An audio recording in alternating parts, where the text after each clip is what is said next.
علیکم، میں امداد سمرو۔ کنگز پارٹی کے خد و خال سامنے آنا شروع ہو گئے ہیں۔ کون ہوگا کنگز پارٹی اور اگلی حکومت کس کی بنے گی، یہ ساری چیزیں آہستہ آہستہ اب سامنے آنا شروع ہو گئی ہیں۔ عمران خان صاحب کے اقتدار سے جاننے اور عمران خان صاحب کی سیاست تقریباً ختم ہو جانے کے بعد ظاہر ہے کسی اور طاقت نے عمران خان صاحب یا تحریک انصاف کو ریپلیس کرنا ہے۔ وہ لانگ ٹرم ہوگا یا وہ عارضی بندوبست ہو سکتا ہے۔ ماضی میں تو اس طرح کے بندوبست عارضی ہوئے ہیں، اس بار یہ لانگ ٹرم ہوگا یا یہ بھی عارضی ہوگا، یہ بھی سب سے بڑا سوال ہے۔ لیکن اصل سوال یہ تھا کہ کنگز پارٹی کون بنے گا، کس کی طرف لوگ جائیں گے۔ اس وقت اس سارا جو کنگز پارٹی کا مرکز و محور ہے بننے کا، وہ ہے پنجاب۔ خیبر پختونخوا پر اب آہستہ آہستہ کام شروع ہو چکا ہوا ہے، لیکن اصل طاقت جو ہے پاکستان میں جو اقتدار میں پہنچاتا ہے وہ پنجاب ہے، لاہور ہے۔ تو لہذا لاہور میں بڑا فوکس ہے اس وقت۔ آصف زرداری بیٹھے ہوئے ہیں، جہانگیر ترین صاحب بیٹھے ہوئے ہیں، پی ٹی آئی کے اندر سے کئی گروپ اٹھ کر سامنے آ رہے ہیں۔ چودھری شجاعت حسین صاحب نے چودھری سرور کے ذمے ڈیوٹی لگا دی ہے، وہ الگ سے کنگز پارٹی ہونے کے اشارے دیتے پھر رہے ہیں۔ اصل کنگز پارٹی کون ہوگی یہ سوال ہے، لوگ بھی کر رہے ہیں اور وہ الیکٹیبلس بھی کر رہے ہیں۔ اب اس کے اشارے ملنا شروع ہو گئے۔ نواز شریف صاحب، ان کو بھی اندازہ ہو گیا ہے کہ اب اگر سیاست میں وہ متحرک نہیں ہوں گے، اب اگر نہیں کودیں گے سیاسی میدان میں، عملی سیاست میں، تو پھر ظاہر ہے ٹرین مس ہو جائے گی۔ تو میاں صاحب بھی اب پر تولنا شروع ہو گئے ہیں۔ ان ساری باتوں سے پہلے ہمارے پڑوس میں ایک سانحہ ہوا ہے، حادثہ ہوا ہے بہت اندھوناک قسم کا۔ انڈیا میں ایک ٹرین حادثہ ہوا ہے، 3 ٹرینیں، 2 مسافر ٹرینیں اور ایک مال بردار، ان کا آپس میں ہو گیا تصادم، ٹکراؤ ہو گیا، حادثہ ہوا ہے جس میں اڑیسہ میں، جس میں 290 جانیں گئی ہیں اور 1000 سے زیادہ لوگ گھائل زخمی ہیں۔ انڈین میڈیا بتا رہا ہے کہ جی انڈیا کی 100 سالہ تاریخ میں، ریلوے کی تاریخ میں سب سے بڑا حادثہ ہے، یعنی 1 صدی کا سب سے بڑا حادثہ ہے۔ ہمارے اس طرح کے حادثے ہوتے رہتے ہیں۔ ہمارے ہاں انڈین ریل جو ہے وہ ہم سے کہیں زیادہ آگے ہے، اور انڈیا میں سب سے بڑا جو سفر کا ذریعہ ہے وہ ریل ہے۔ ہمارے ہاں تو ریل دن بدن محدود ہوتی جا رہی ہے، انڈیا میں وہ سب سے زیادہ ہے، اور وہ قدرے محفوظ بھی ہے ہمارے پاکستان کے ریلوے کے نظام سے۔ ہمارے ہاں تو عمران خان صاحب کے دور حکومت میں ایک ٹرین جل گئی تھی، اس سے پہلے جو بڑا حادثہ ہوا تھا، سانگی حادثہ ہوا تھا محترمہ بینظیر بھٹو شہید کے پہلے دور حکومت میں۔ پھر سانگی کے پاس ہی میرا خیال ہے نواز شریف صاحب کے دور میں ٹرین حادثہ ہوا تھا، وہ بھی بڑا بھیانک حادثہ تھا۔ تو بہرحال ٹرین حادثہ ہوا ہے اور تقریباً 300 لوگ جو ہیں وہ، اور جو بچے ہیں ان میں کئی معذور ہو گئے۔ ایمرجنسی کی صورتحال ہے اڑیسہ میں۔ ظاہر ہے افسوس ہی کر سکتا ہے انسان، پڑوسی ملک ہے، ہمارے تعلقات بے شک اچھے نہ ہوں لیکن بستے تو انسان ہی ہیں۔ ملکوں کے تعلقات، ملکوں کے درمیان جنگیں، نقصان تو بیچارہ ظاہر ہے عام آدمی کا ہوتا ہے، اور پھر حادثات بھی ہو تو بھی عام آدمی، ٹرین ظاہر ہے عام آدمی کی سواری ہے۔ تو بڑا حادثہ ہوا ہے بہرحال، تو اس میں وزیر اعظم پاکستان نے بھی انڈین عوام کے ساتھ اظہار ہمدردی، اظہار افسوس کیا ہے، اور کرنا بھی چاہیے۔ بہرحال اب میں آتا ہوں، جو ہماری سیاست ہے اس وقت بہت زیادہ کنفیوژن کا شکار تھی، اب اس سے نکلتی جا رہی ہے۔ ہمارا بھی سارا وقت کام یہی ہے کہ بھائی عمران خان کہنے والے کہ عمران خان کو ہم نے ختم کر دیا ہے، عمران خان صاحب اب نہیں اٹھ سکیں گے۔ عمران خان صاحب اپنے انداز و اطوار سے بھی بتا رہے ہیں کہ جی وہ یہ سمجھ رہے ہیں کہ بس ابھی نہیں تو کبھی نہیں، اور ابھی نہیں تو کبھی نہیں یہ نہیں ہو سکتا کہ آپ اگر ابھی نہیں اور کبھی نہیں ڈو اور ڈائی کی پوزیشن پر آ جائیں تو پھر یہ نہیں ہو سکتا کہ آپ کامیاب ہو جائیں۔ پھر ابھی نہیں تو کبھی نہیں دوسرے کے لیے بھی ہو سکتا ہے، تو وہ کامیاب، آپ کا مخالف بھی کامیاب ہو سکتا ہے۔ پرسوں عمران خان صاحب نے وکلاء سے خطاب کیا تھا، جس میں انہوں نے army chief general Asim Munir کے اوپر تو تنقید وہ کر ہی رہے تھے۔ انہوں نے کہا کہ جی میرا نام لینے سے تو عاصم منیر صاحب کے والد صاحب کا نام کے لیے کہا کہ جی ان کے ساتھ یہ ہو جاتا ہے۔ یہ خان صاحب کا بہت پرانا وتیرہ ہے، لوگوں کی تضحیک کرنا، لوگوں کی تذلیل کرنا۔ میں اکثر ایک گزارش کیا کرتا ہوں کہ ہماری موجودہ اسٹیبلشمنٹ جو ہے آرمی چیف عاصم منیر صاحب کی جو کمان میں، یا ایون اپریل 2022 کی تحریک عدم اعتماد کی کامیابی کے بعد جو پریس کانفرنس ہوئی تھی D G I S P R کی، انہوں نے کہا تھا کہ جی ہم یہ پولیٹیکل ہو گئے، ہم تو مارچ 2021 سے عمران خان نام کا جو کمبل ہے اسے جان چھڑانے کی کوشش کر رہے تھے، یہ ہماری جان نہیں چھوڑ رہا تھا، ہم تو یہ پولیٹیکل ہو گئے تھے، اب ہم یہ پولیٹیکل ہیں۔ اچھا، اس میں میرے پاس دلیل یہ ہے کہ اگر آج عمران خان کے اوپر جو سختی ہے، ظاہر ہے اس میں سیدھی بات ہے، فوج اس میں سیدھی ہو گئی ہے، سامنے آ گئی ہے، کیونکہ فوج کی تنصیبات پر حملے ہوئے ہیں بھائی، رد عمل میں سامنے آئی ہے۔ یہ سختی عمران خان صاحب کے اوپر اپریل 2022 میں تحریک عدم اعتماد کی کامیابی کے فوراً بعد بھی آ سکتی تھی، نہیں آئی۔ چلیں، باجوہ صاحب بیٹھے ہوئے تھے، عمران خان صاحب کے سہولت کار، وہ ان کو بچا رہے تھے، مان لیتے ہیں۔ چلیں، باجوہ صاحب پھر 29 نومبر کو گھر چلے گئے، چھٹی ہو گئی ان کی، ریٹائر ہو گئے دوسری اپنا مدت ملازمت پوری کر کے، 6 سال کے بعد وہ گھر چلے گئے، انہوں نے جانا تھا بقول آصف زرداری، 3 سال کے بعد تو آپ نے جانا ہوتا ہے، ہر سرکاری ظاہر افسر نے ریٹائر ہونا ہوتا ہے۔ چلے گئے گھر، تو گھر چلے گئے تو 29 نومبر کے بعد عمران خان صاحب کے اوپر سختی آتی اس طرح کی نہیں آئی۔ عمران خان صاحب مسلسل کہتے رہے کہ جی مجھے قتل کروانے کی سازش کی جا رہی ہے، کبھی کہتے رہے ڈرٹی ہیری، کبھی پھر جنرل ندیم انجم کا نام لیتے رہے، پھر آتے آتے فائنلی آرمی چیف کا نام بھی لیا، پھر یہ کہا کہ جی آرمی چیف جو ہیں جنرل عاصم منیر یہ لندن پلان کا حصہ ہیں۔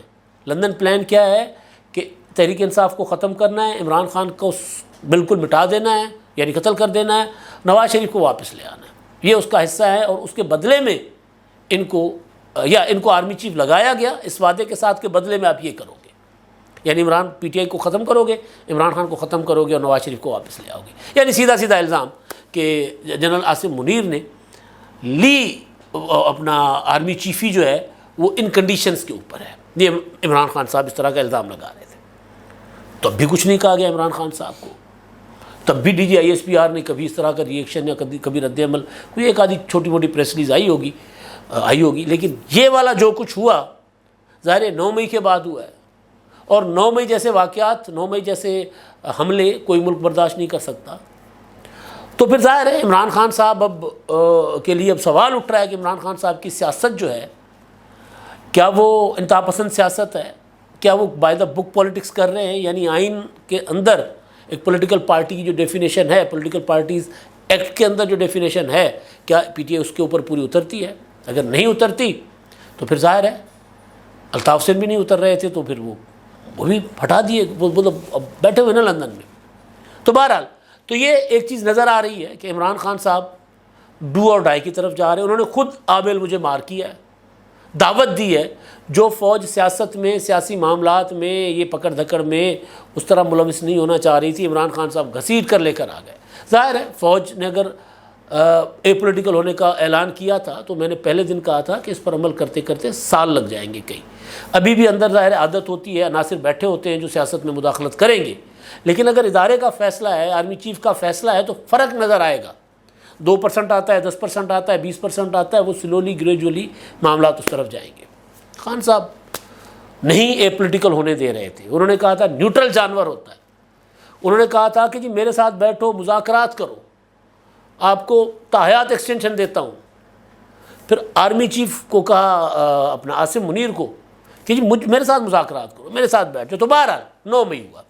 اب 9 مئی کے بعد جو پروجیکٹ عمران خان جس کو ختم ہونے میں ابھی کئی سال لگ سکتے تھے، بظاہر یہ لگ رہا ہے کہ وہ تہس نہس ہو گیا، دفن ہو گیا۔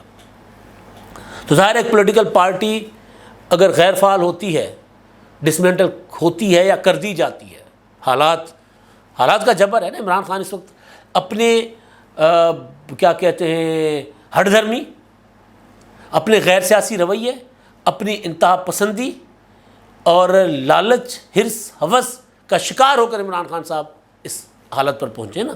تو پھر پی ٹی آئی ڈسمنٹل ہو رہی ہے یا کی جا رہی ہے، تو ظاہر ہے پی ٹی آئی ڈسمنٹل ہو رہی ہے۔ پی ٹی آئی تو تھی کنگز پارٹی، مسلم لیگ نون کو، پیپلز پارٹی کو تباہ و برباد کر کے بنائی گئی۔ میں تو پہلے بھی کہہ چکا ہوں کہ محترمہ بینظیر بھٹو کی شہادت، عمران خان صاحب وہیں سے لیڈر بنے اٹھے کہ بھئی ایک لیڈر جو قداور لیڈر تھی وہ ختم کر دی گئی۔ آصف زرداری صاحب کے اوپر اتنے داغ تھے، اتنے الزامات تھے، ان کے خلاف اتنے پروپیگنڈا کیا گیا تھا کہ ان کو ظاہر ہے پنجاب میں تو کوئی ان کا نام نہیں سننے کو تیار تھا۔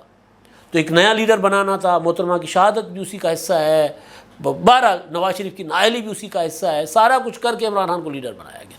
ساری پارٹیوں کے لوگ عمران خان صاحب کو دان کر دیے گئے، جولی میں ڈال کر دیے گئے، یہ لو جی پارٹی بناؤ، حکومت کرو۔ اب وہ لوگ کدھر جائیں گے؟ وہ پریشان تھے، کنفیوز تھے۔ تو اس پہ میں کام کر رہا تھا. آصف زرداری صاحب بھی ادھر ہی ہیں, انہوں نے بھی اپنے پارٹیاں لگائی ہوئی ہیں بھائی, ٹارگٹ دیے ہوئے ہیں کہ جی لوگوں سے بات کرو, رابطہ کرو. پیپلز پارٹی کو اصل مسئلہ سینٹرل پنجاب ہے, جنوبی پنجاب بھی اتنا بڑا مسئلہ نہیں ہے. جنوبی پنجاب میں بھی کافی ساری چیزیں بہت حد تک سیٹل ہیں, لیکن اصل ایشو ہے سینٹرل پنجاب کا. تو سینٹرل پنجاب میں یہ جو عمران خان صاحب کے جو لوگ ادھر ادھر جا رہے ہیں, نکل رہے ہیں. آج اپنا ہاشم ڈوگر جو ہیں پی ٹی آئی کے سابق وزیر داخلہ, بڑی دھمکیاں لگاتے تھے وہ, انہوں نے بھی عمران خان کو چھوڑ دیا. مراد راس نے بھی چھوڑ دیا, وزیر داخلہ پنجاب کے تھے. انہوں نے بھی کہا کہ ہم بھی اپنا الگ گروپ مطلب میٹنگ کر رہے ہیں, ہم فیصلہ کریں گے کہ ہم نے کدھر جانا ہے. سردار الیاس تنویر جو آزاد کشمیر کے وزیر اعظم تھے, وہ کہتے اب تو میں قومی لیڈر ہوں بھائی, میں قومی اثاثہ ہوں, میں اب کشمیر تک سیاست نہیں کروں گا, آزاد کشمیر تک, میں تو قومی سیاست کروں گا. انہوں نے بھی جہانگیر ترین صاحب سے ملاقات کی ہے. اسی طرح آصف زرداری صاحب سے بھی لوگ ملاقاتیں کر رہے ہیں. چودھری شجاعت حسین صاحب کے ساتھ بھی کوئی 2-4 لوگ ملاقاتیں کر رہے ہیں. اب اس وقت جو سوال تھا وہ یہ تھا کہ کنگز پارٹی جہانگیر ترین صاحب کی ہوگی یا کنگز پارٹی مسلم لیگ قائد اعظم ہوگی. جو میرے پاس انفارمیشن ہے وہ یہ ہے کہ ان دونوں کا ہے مقابلہ, لیکن مسلم لیگ قائد اعظم جو ہے وہ نسبتاً جہانگیر ترین کے ان کے نمبر کچھ کم ہیں. یہ آج تک کی جو پوزیشن ہے وہ میں آپ کو بتا رہا ہوں. کل رات تک, پرسوں تک صورتحال کنفیوز تھی. ظاہر ہے فیصلے ہو جاتے ہیں, ان پر عمل درآمد جب ہو رہا ہوتا ہے, اناؤنس تو نہیں نہ کیا جائے گا کہ اب کون سی پارٹی ہے سامنے آ رہی. تو وہ جہانگیر ترین صاحب نے اسلام آباد کا وزٹ بھی کیا تھا, وہاں سے آئے ہیں, تو اس کے بعد لوگ ادھر رجوع کر رہے ہیں کہ جو چھوڑ رہے ہیں وہ ادھر رجوع کر رہے ہیں. ہو سکتا ہے کہ مراد راس اور ہاشم ڈوگر صاحب فائنلی یہی فیصلہ کریں, چینا گروپ ہے وہ بھی فائنلی یہی فیصلہ کریں. آپ نے دیکھا ہوگا کہ سردار الیاس تنویر صاحب مسلم لیگ قائد اعظم میں خبریں تھیں کہ جی وہ مسلم لیگ قائد اعظم میں شامل ہوں گے. گئے, چودھری شجاعت حسین صاحب سے انہوں نے ملاقات بھی کر لی, بات چیت بھی ہو گئی, اور اس کے بعد اچانک تبدیلی آ گئی تو پھر ادھر آ گئے. تو ایک صورتحال ابھی تک جو ہے وہ یہ ہے, لیکن اس کا مطلب یہ نہیں ہے کہ جہانگیر ترین گروپ جتنی پی ٹی آئی کو میجورٹی تھی وہ ساری لے لے گی, الیکشن میں لے لیں گے, یا وہ مسلم لیگ نون اور پیپلز پارٹی سے زیادہ سیٹیں لیں گے. یہ نہیں ہوگا.